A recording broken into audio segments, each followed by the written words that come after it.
ओम नमः शिवाय। मैं हूं एस्ट्रोलॉजर के एम सिन्हा और मैं अपने इस यूट्यूब चैनल पर आप सभी का हार्दिक स्वागत करता हूं। कल 2 दिसंबर और कैसा बीतेगा मेष से लेकर मीन लगन वाले जातकों का, आइए हम इस वीडियो में समझते हैं। प्रारंभ करूं उससे पहले आपके दो एस्ट्रोलॉजी से संबंधित जो ज्ञानवर्धक बातें आप पूछते हैं लगातार कमेंट सेक्शन में या हमारे व्हाट्सएप नंबर पे भेजते हैं, उसके आधार पर हम प्रश्नों का चयन करते हैं। तो एक स्टूडेंट हैं जिनकी शिक्षा जो है वो बहुत बार प्रयास कर चुके हैं, लेकिन उनकी शिक्षा पूरी हो ही नहीं पा रही है। यहाँ पर डिस्क्लेमर दे दूँ कि नाम यहाँ पर मैं बता नहीं सकता, लेकिन उन्हीं का प्रश्न है। और उनका ये क्वेश्चन है कि उनकी शिक्षा अधूरी क्यों रह जाती है, या उन्होंने बेटर बोला है कि आप ये एक्सप्लेन कीजिए कि किसी की कुंडली में अगर शिक्षा अपूर्ण रह जाती है तो उसके कुछ इंडिकेशंस आते हैं क्या। अगर आते हैं तो कुछ ऐसे उपाय बता दीजिए जिससे कि शिक्षा पूर्ण हो जाए, तो एक अच्छा काम भी हो जाएगा और उनके लिए भी हेल्प हो जाएगा। ये ऐसा जो हमारे व्यूअर हैं उन्होंने पर्सनली व्हाट्सएप पर मैसेज लिखकर पूछा है। तो आइए हम समझते हैं क्या चीज़। कुंडली का अगर आप देखिएगा, शिक्षा वाला जो भाव होता है वो पंचम स्थान होता है। Fifth house is always known as house of knowledge, और पंचम स्थान से बहुत सारी चीज़ों को निकाला जाता है। और पंचम स्थान से शिक्षा का महत्व, संतान का महत्व, प्रेम प्रसंग को, उधर के कुछ पार्ट को और हार्ट के कुछ पार्ट को हम लोग चेक करते हैं सामान्यतः। इवन माइंड के भी कुछ पार्ट को चेक किया जाता है मेडिकल एस्ट्रोलॉजी में। लेकिन शिक्षा अगर अपूर्ण होती है किसी की कुंडली में, चाहे आप बहुत चाहे एक बार लाइफ में ऐसा हो कि आप बैक हो जाइए या किसी ना किसी तरीके से बाधा आ जाना, ये कुंडली के पांचवें घर से डिसाइड होता है। अगर कुंडली का पांचवा घर किसी सेपरेटिंग प्लैनेट से दृष्ट हो जाता है, जैसे सूर्य से अगर दृष्ट हो जाता है या राहु और शनि के साथ दृष्ट हो जाता है, तो लंबे समय तक इसमें डिले हो जाता है और इस कारण शिक्षा इनकम्प्लीट होती है। लेकिन शिक्षा के इनकम्प्लीट होने के लिए केवल एक दो सूत्रों को याद करने से काम नहीं चलेगा। आपको ये भी देखना पड़ेगा कि पंचम का जो कारक है वो कहाँ पर बैठा हुआ है, दूसरा आपका जो पंचमेश है वो कहाँ पर बैठा है, पंचम पर किन ग्रहों की दृष्टि पड़ रही है और पंचमेश पर किस ग्रहों की दृष्टि पड़ रही है। काफ़ी चीज़ों को देखा जाता है। लेकिन सामान्यतः अगर सूर्य पंचम में आकर बैठ जाए और स्वराशि के ना हो तो ये निश्चित रूप से परेशान करते हैं। कहीं ना कहीं लाइफ में एक बार ऐसा कर देते हैं कि शिक्षा इनकम्प्लीट हो जाती है या मेहनत करा देते हैं, काफ़ी काफ़ी महत्वपूर्ण हो जाता है। अगर पंचम का मालिक खुद अष्टम में जाके बैठ जाए तो ऐसे लोगों की भी शिक्षा में काफ़ी कठिनाइयों का सामना करना पड़ता है। इसको भी आप चेक कर सकते हैं। दूसरा प्रश्न पूछा गया है कि राहु अगर अष्टम भाव में हो तो क्या प्रभाव देते हैं। राहु का जो अष्टम भाव में ये प्रभाव क्या होता है, इसके बारे में भी लोगों ने पूछा है। तो देखिए, अष्टम का राहु वैसे तो शुभ माना जाता है। राहु का अष्टम में बैठना, क्योंकि एक तो पापी ग्रह है और साथ में अष्टम स्थान, अष्टम स्थान केवल आयु या मृत्यु का नहीं होता है, ये चीज़ याद रखिएगा। इससे गुप्त धन के बारे में, गुप्त विद्याओं के बारे में भी बहुत ज्ञान प्राप्त होता है। अगर गलती से अष्टम में केतु आ जाए तो अपनी दशा अंतरदशा में आपको ज्ञान प्राप्त करा देगा और अभूतपूर्व ज्ञान प्राप्त करा देगा। लेकिन सबके अपने अपने पॉजिटिव और निगेटिव चीज़ें होती हैं। पॉजिटिव ये है कि अष्टम का राहु आपको शेयर, सट्टा, लॉटरी या पैतृक संपत्ति दिला देता है, लेकिन उसमें पॉजिटिव रिजल्ट दे देता है। लेकिन केतु अगर बैठता है तो वो गुप्त ज्ञान को देता है, लेकिन आपके पैतृक संपत्ति से आपको वंचित कर देता है, और भी बाकी चीज़ें डिपेंड करती हैं।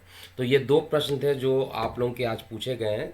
इसके अलावा आज कल 2 दिसंबर का पंचांग देखते हैं, फिर आपके चार्ट को देखकर चेक करेंगे कि क्या क्या चीज़ें होने वाली हैं, उसको हम क्विक।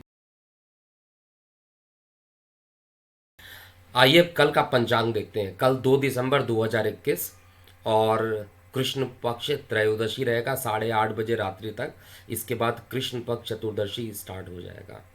चंद्रमा का जो वर्तमान में गोचर चल रहा है वो स्वाति नक्षत्र में रहेगा।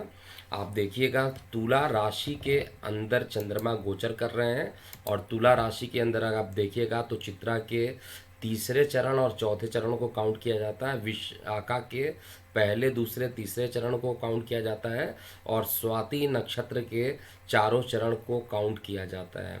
एक तरफ स्वाति नक्षत्र जहाँ राहु का नक्षत्र माना जाता है, वहीं पर विशाखा नक्षत्र जो होता है बृहस्पति देव का नक्षत्र माना जाता है।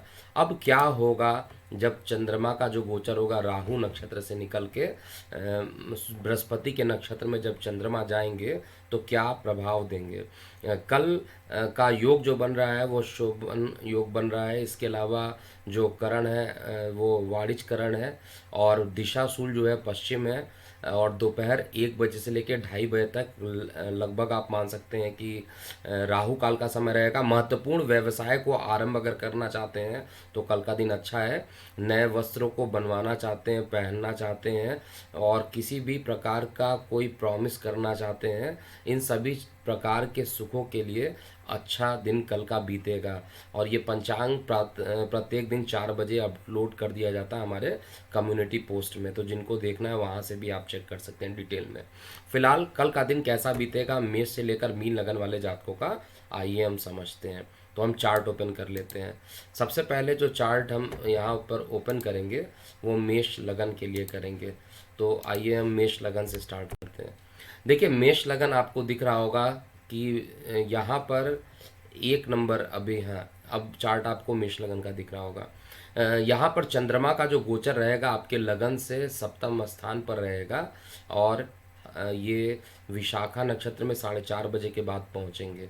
तो जैसे 4:30 बजे के पहले कुछ ना कुछ वाद विवाद होना, दैनिक रोजगार में कुछ परेशानियाँ उत्पन्न हो जाना, कोई काम बनते बनते रुक जाए, ऐसी सब चीज़ों को लेकर मानसिक तनाव आ जाना, ऐसा चीज़ें कल मेष लगन वाले जातकों को हो जाएगा। कोई भी काम एक बार में बन ही नहीं पाएगा, काफ़ी परिश्रम करना पड़ेगा, लेकिन सुख की अनुभूति भी देगा। जीवन साथी से सुख की अनुभूति, बिजनेस पार्टनर से सुख की अनुभूति, और कार्य क्षेत्र में जो आपके दैनिक रोजगार है कुछ कठिनाइयों के साथ, लेकिन ये अच्छा कर देगा। 4:30 बजे के बाद का समय अति उत्तम आपके लिए रहने वाला है। अभी भी जो गोचर में दिखाई दे रहा है वो थोड़ा सा गले में इन्फेक्शन अभी भी मुझे दिख रहा है। अभी कोल्ड कफ का समय चल भी रहा है, सर्दी का मौसम भी स्टार्ट हो चुका है, तो यहाँ पर दिख रहा है कि आपके गले में कुछ ना कुछ इन्फेक्शन होगा, और धन के संचार में परेशानियाँ रहेंगी। धन तो आ जाएगा लेकिन वो टिकने वाला नहीं है। थोड़ा सा आपको फाइनेंस अभी भी मेंटेन करके चलना चाहिए।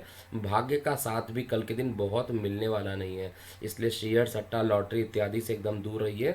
धार्मिक यात्राओं पर निश्चित रूप से आपको जाना चाहिए, और कल अगर जाकर बृहस्पति देवता की आप आराधना करते हैं तो आपके लिए काफ़ी अच्छा फल देंगे, क्योंकि बृहस्पति आपके लगन से एकादश स्थान पर आ चुके हैं। वृषभ लगन की बात करते हैं। देखिए वृषभ लगन जहाँ पर आपको 2 नंबर दिख रहा है, एएस जहाँ पर लिखा है असेंडेंट, वो वृषभ लगन हो गया। वृषभ लगन में चंद्रमा का गोचर जो है आपके लगन से 6वें भाव में हो रहा है। छोटे भाई बहनों से वाद विवाद होना, कानों में कुछ परेशानी उत्पन्न हो जाना, किसी प्रकार के चोट चपेट लग जाना, ये सभी चीज़ें जो वृषभ लगन में है वो बहुत अच्छी स्थिति में अभी भी नहीं है। कुछ ना कुछ परेशानियां आपको लगी रहेंगी। इसके अलावा जो पॉजिटिव पॉइंट ऑफ व्यू से देखा जाए तो कार्य व्यवसाय के लिए कल का दिन अच्छा है।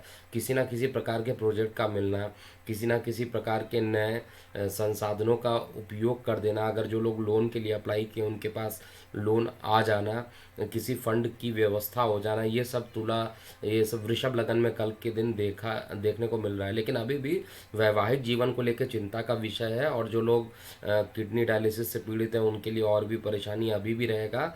शुक्र जब राशि परिवर्तन करेंगे तब जाकर आपको रिलैक्सेशन रहेगा, और अभी भी धन के संचार में थोड़ी सी परेशानी कल के दिन देखने को मिल सकता है। आपको शुक्र का बीज मंत्र जितना इस समय कर सकते हैं उतना कीजिए, वो आपके लिए काफ़ी अच्छा परिणाम देगा। शुक्र का बीज मंत्र ही एकमात्र उपाय यहाँ पर करने का है। इसके बाद देखते हैं मिथुन लगन वाले जातकों के लिए।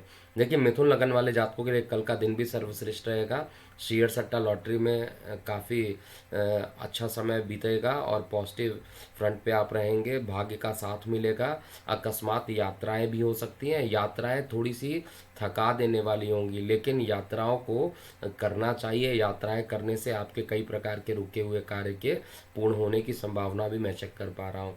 शेयर सट्टा लॉटरी के लिए कल का दिन अच्छा है, और वैवाहिक जीवन के लिए भी कल का दिन अति उत्तम रहने वाला है।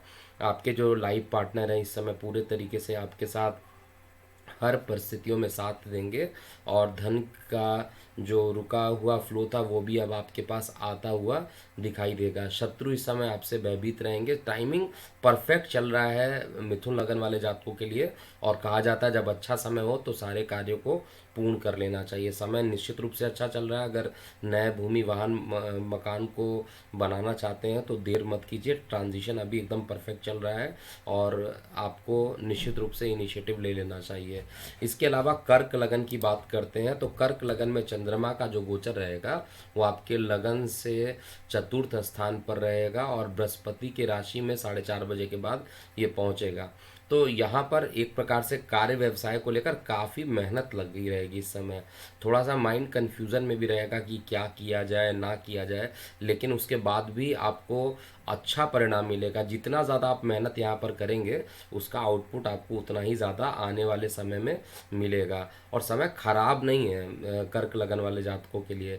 इवन कल 8:30 के बाद कोई शुभ समाचार भी देखने को आपको मिल सकता है। इस समय शत्रु जो रहेंगे आपके मान पद और प्रतिष्ठा को हानि पहुंचाने की कोशिश करेंगे, लेकिन आपका मेहनत और ओम नमः शिवाय का जाप करना आपके लिए वरदान साबित होगा। और कोशिश कीजिए कि कल अगर आप कभी मंदिर जाएं और वहां पर भोलेनाथ जी का दर्शन कर लें और बीज मंत्र कर लें तो आपके लिए कल का दिन काफ़ी अच्छा बीतेगा। इस समय संतान के स्वास्थ्य को लेकर कुछ पीड़ाएं मैं देख पा रहा हूं, कुछ मानसिक परेशानियां आपको हो सकती हैं। अकस्मात यात्रा के योग भी आपके कल के दिन बन रहे हैं। सिंह लगन की बात किया जाए तो सिंह लगन में चंद्रमा का गोचर आपके लगन से तृतीय भाव में हो रहा है, और तृतीय भाव में चंद्रमा के रहने के कारण जो है वो आपको पराक्रम काफ़ी दे देगा, कॉन्फिडेंस बूस्ट करेगा आपके लिए, और कॉन्फिडेंस बूस्ट करेगा, मेहनत बढ़ाएगा। लेकिन अभी भी जिनको हार्ट से संबंधित परेशानी है, डायबिटिक वाले, मैं बार बार बोल रहा हूँ, उन लोग के लिए अभी परेशानियाँ बढ़ेंगी, कम नहीं होंगी। इसलिए अपने स्वास्थ्य का बहुत ध्यान दीजिए। और राजनीतिक रूप से भी कई बार लोगों को बता चुका हूँ, राजनीतिक रूप से लोग जो जुड़े हैं उनके लिए अच्छा रहने वाला है, लेकिन जो लोग शेयर सट्टा में इन्वॉल्व हैं उनके लिए एक मेजर नुकसान कल के दिन देखने को मिल सकता है। और यहाँ पर जो भी चीज़ें बताई जाती हैं शेयर सट्टा या जिसमें जोखिम होता है वो आपका अपना रिस्क होता है। ये डिस्क्लेमर मैं बार बार दे देता हूँ ताकि आपको बस एक चेक करना है। ये एक प्रिडिक्शन दिया जाता है, इसको केवल आपको चेक करना है, क्योंकि आपकी कुंडली अलग चल रही होगी, आपकी दशा अलग चल रही होगी। ये केवल गोचर का परिणाम है, तो इसको अंतिम परिणाम नहीं मानिएगा। साथ में जिनके विवाह नहीं हो रहे थे कल के दिन विवाह के प्रस्ताव पूर्ण होने की संभावना दिख रही है, अर्थात विवाह के तय होने के लिए एक अच्छा समय है। और जिनके प्रेम प्रसंग चल रहे थे वो उनके विवाह में कन्वर्ट होने के लिए भी संभावनाएं पूरी तरीके से बन रही है। बड़े भाई बहनों को बहुत जो निगेटिव चीज़ें चल रही थी उनसे राहत मिलता हुआ मैं देख पा रहा हूँ। अब हम कन्या लगन की बात करते हैं। कन्या लगन में जो गोचर चल रहा है वो आपके लिए चंद्रमा का गोचर लगन से द्वितीय भाव में रहेगा, और द्वितीय भाव में रहने के कारण आपको थोड़ा सा गले में इन्फेक्शन देना, कोल्ड कफ देना, ये सामान्य सी बात होगी। और इस समय थायराइड जिनके होते हैं, टॉन्सिलाइटिस जिनके हैं, उनके बढ़ने की भी संभावना है। छोटे भाई बहन इस समय थोड़े से कष्ट में रहेंगे। छोटे भाई बहनों को किसी न किसी प्रकार की पीड़ाएं हो सकती है, तो उनके कष्ट को अगर आप समझ सकते हैं तो उनकी मदद करनी चाहिए निश्चित रूप से। और अगर मदद नहीं कर सकते हैं तो उनको नुकसान भी ना पहुंचाए, ये चीज़ का आपको ध्यान देना चाहिए। छोटे भाई बहन इस समय आपके परेशान रह सकते हैं। माता से स्वास्थ्य, माता से सुख की प्राप्ति भी आपको मिलेगा, और स्वास्थ्य आपका जो रहेगा, लीवर को छोड़ दिया जाए तो बाकी जगह मुझे कोई परेशानी नहीं दे रहा है। गोचर में लीवर और जिनके फैटी लीवर है और वो कन्या लगन है उनको थोड़ा और परेशानी यहाँ पर देखने को मिल सकता है। भाग्य का साथ कल के दिन मिलेगा, अर्थात शेयर सट्टा लॉटरी से भी आप लाभान्वित होंगे, लेकिन पिता को भी किसी प्रकार के चोट चपेट लगने की घटना कल के दिन देखी जा सकती है। अब हम तुला लगन की बात करते हैं। देखिए, तुला लगन में चंद्रमा का गोचर जो रहेगा आपके लगन में रहेगा, तुला राशि में ही रहेगा। और कई लोग पूछते हैं कि लगन राशि क्या होती है, तो ये एकदम परफेक्ट एग्जाम्पल है समझने के लिए। तुला लगन तुला राशि दोनों दिख रहा है। कैसे? क्योंकि जहाँ 7 नंबर लिखा है वहीं पर एसेंडेंट का एस लिखा गया है और वहीं पर चंद्रमा भी है, तो जो राशि हो गई वही लगन इस केस के लिए हो गई। लेकिन राशि और चंद्रमा जिस राशि में जाता है वो एक्चुअली आपकी चंद्र राशि होती है, तो यहाँ पे राशि भी सेम है और लगन भी सेम है। इस केस में सेम है, ऐसा मत समझ लीजिएगा कि केवल तुला लगन में चंद्र राशि और लगन सेम हो जाता है, ये गलत है। इस केस में केवल समझाने के लिए मैं आपको बता रहा हूँ, चंद्रमा जिस नंबर में रहेंगे उसके करस्पॉन्डिंग जो राशि आएगी वो राशि होगी, और लगन जिस नंबर पे रहेंगे जहाँ पर एस लिखा हुआ है उसके करस्पॉन्डिंग जो लगन होगा वो लगन हो जाएगा। अब यहाँ पर कल के दिन में आपको किसी प्रकार की व्यापारिक सफलता मिलने की संभावना पूरे तरीके से दिखाई दे रहा है, लेकिन आय के साधन में कुछ ना कुछ रुकावट देखने को मिल रहा है। धन के संचार में भी कुछ ना कुछ परेशानी अभी भी लगी हुई है, और शेयर सट्टा लॉटरी से थोड़ा सा दूरी बना लीजिए, नहीं तो परेशानी उत्पन्न हो सकती है और पिता को भी कष्ट कल के दिन देखने को मिल सकता है। अगर जिन लोगों के हड्डियों में दर्द बढ़ गया है उनको विशेष रूप से कल के दिन लाल रंग के कोई भी फल का फूल का आपको दान कर देना चाहिए। किसी भी मंदिर में जाकर शंकर भगवान के सामने आपको दान कर देना चाहिए। ऐसा करने से हड्डियों में जो दर्द उत्पन्न हुई है वो कम होंगी और परेशानियां कम हो जाएंगी। मानसिक तनाव कम होगा कल के दिन में, प्रेम प्रसंग बढ़ेंगे, और शिक्षा और विद्यार्थी वर्गों के लिए कल का दिन श्रेष्ठ रहना है। जिन नौकरी व्यवसाय के लिए कहा जाए तो नौकरी व्यवसाय के लिए भी कल का दिन औसत से अच्छा बीतने वाला है, खराब नहीं रहने वाला है, और अकस्मात यात्राएं भी हो सकती हैं। अब धनु लगन वृश्चिक लगन की बात करते हैं। देखिए, वृश्चिक लगन में चंद्रमा 7 नंबर में अर्थात तुला राशि में, और आपका लगन देखिए एएस 8 नंबर, यानी आपका ही लगन है। वृश्चिक लगन की बात कर रहा हूँ, स्कॉर्पियो असेंडेंट की। तो इसमें अभी भी खर्च की अधिकता बढ़ जाना, मानसिक तनाव को बढ़ जाना, ट्रैवलिंग में जाना, अस्पतालों में अकस्मात किसी को देखने ही चले जाना, ऐसी चीज़ें अभी भी वृश्चिक लगन वाले जातकों के लिए लगी रहेगी। जीवन साथी को भी कहीं ना कहीं कुछ ना कुछ परेशानियां उत्पन्न हो रही है, जिसके लिए आप सपोर्ट करने के लिए एकदम यहाँ पर रेडी हैं। छोटे भाई बहनों को जो रहेगा वो कष्ट जो काफ़ी दिनों से चल रहा था उसमें कल राहत आते हुए देख रहा हूँ, और माता के स्वास्थ्य में रिकवरी बहुत तेज़ी से होने वाली है। पिता का साथ मिलेगा, लेकिन किसी बात पर किसी से विवाद होने की संभावना भी कल के दिन दिख रही है। छोटी मोटी एसिडिटी की परेशानी भी कल रहेगी। 4:30 बजे के बाद का जो टाइमिंग है धीरे धीरे वो आपके लिए अच्छा होता जाएगा। धनु लगन के लिए बात किया जाए तो धनु लगन में चंद्रमा लगन से एकादश स्थान पर है, तो आय के स्रोत को बढ़ाएगा। बड़े भाई बहनों से संबंध आपके मधुर होंगे, प्रेम प्रसंग भी यहाँ पर बढ़ने वाले हैं, और साथ में धन के संचार में कुछ ना कुछ परेशानियाँ उत्पन्न कर देगा। धन आ तो जाएगा लेकिन उसके रुकने का समय नहीं रहेगा। वो खर्च पर दूसरे जगह, चाहे ईएमआई चुकाना हो, चाहे कोई दूसरा अकस्मात मतलब अननोन खर्च जो सामने आ जाता है, उस खर्च के लिए पैसा टिकने वाला नहीं है। और दूसरी चीज़ है कि भाग्य की सहायता कल आपको मिलेगी, और धार्मिक यात्राएं आपको करना चाहिए। और धार्मिक यात्राएं करने के लिए बार बार मैं अभी भी बोल रहा हूँ कि मेहनत आपका बढ़ने वाला है, मेहनत कम नहीं होने वाला है। आप रफली मान के चलिए कि जब तक बृहस्पति देव जो है आपके एकादश स्थान पर है, तब तृतीय स्थान पर है, तब तक आपको मेहनत कराएंगे, और आपको मेहनत से पीछे नहीं हटना चाहिए। हर प्रकार से देखा जाए तो कल का दिन शुभ रहेगा। स्वास्थ्य आपका बेहतर रहने वाला, और कार्य व्यवसाय को लेकर भी दिन उत्तम रहने वाला है। मकर लगन की बात किया जाए तो मकर लगन के लिए कल का दिन थोड़ा मिश्रित प्रभाव देने वाला है। एक तरफ जहां पर जीवन साथी के साथ वाद विवाद हो सकते हैं, वहीं पर कार्य क्षेत्र में आपके बॉस के साथ भी कुछ विवाद हो सकते हैं। कल के दिन अकस्मात यात्राएं हो सकती हैं, यात्राएं ज़रूर करनी चाहिए।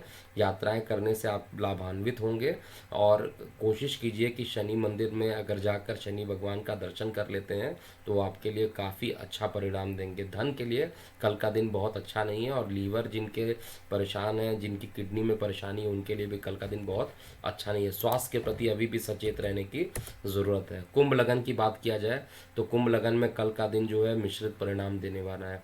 जीवन साथी के साथ सहयोग मिलेगा। अकस्मात जो रहेगा आपको कोई काम मतलब अकस्मात ऐसा काम सामने आ सकता है जिसकी आपको उम्मीद नहीं थी, और किसी ना किसी प्रकार से कुछ नकारात्मक प्रभाव, चाहे वो ऑनलाइन के माध्यम से हो, वो आपके लिए आ सकता है कल के दिन। तो रेडी रहिएगा इस चीज़ के लिए, और इसको दूर करने के लिए शनि का बीज मंत्र आपको करते हुए चलना चाहिए। प्रेम प्रसंग आपके बढ़ेंगे कल के दिन। बॉस के साथ किसी ना किसी बात को लेकर तू मैं हो सकता है, और ये तू मैं आपको ज़्यादा परेशान कर सकता है। इस समय किसी से वाद विवाद करना उचित नहीं रहेगा। छोटे भाई बहनों के स्वास्थ्य में जो गिरावट चल रही थी, वो गिरावट खत्म हो जाएगी और हर तरीके से लाभान्वित होंगे। जीवन साथी का इस समय पूरा सहयोग आपको मिलना आपके लिए एक वरदान से कम नहीं है। मीन लगन की बात किया जाए, अंतिम लगन की, तो मीन लगन में कल का दिन जो रहने वाला है, कुल मिलाकर मिश्रित परिणाम देने वाला है। अस्पतालों से के खर्चों को अभी भी ये बढ़ाने वाला है, और साथ में अकस्मात किसी प्रकार के रोग डिटेक्ट हो जाए, ऐसी भी चीज़ें मैं चेक कर पा रहा हूँ। लेकिन पॉजिटिव पॉइंट ऑफ व्यू से देखा जाए तो धन का बढ़ना और कार्य व्यवसाय में सफलता मिलना ये कल के दिन में दिखाई दे रहा है। जो लोग ऑनलाइन से काम करते हैं उनके लिए बहुत अच्छा है, और ऑनलाइन से काम करने वाले लोगों के लिए बहुत ही अच्छा परिणाम यहाँ पर बृहस्पति देव देने वाले हैं। तो लेकिन शेयर सट्टा से रिलेटेड आपको ट्रेडिंग नहीं करनी चाहिए। वैसे ट्रेडिंग में आपको फ़ायदा मिलेगा, फिजिकल ट्रेडिंग में फ़ायदा मिलेगा, लेकिन शेयर सट्टा वाले में नुकसान हो सकता है। इसलिए कल के दिन शेयर सट्टा में बिल्कुल भी पैसा ना इन्वेस्ट करें, और थोड़ा सा सूर्य को जल चढ़ाइए, जिससे कि पिता के स्वास्थ्य में भी रिकवरी जल्दी मिल जाए, और आपकी हड्डियों में अगर दर्द है, बैक पेन रहता है, तो उसमें भी थोड़ा सा रिलैक्सेशन कल के दिन आपको मिलेगा। तो ये था मेष से लेकर मीन लगन वाले जातकों का कल अर्थात 2 दिसंबर कैसा बीतेगा। अभी के लिए इतना ही। मैं हूँ एस्ट्रोलॉजर के एम सिन्हा। ओम नमः शिवाय।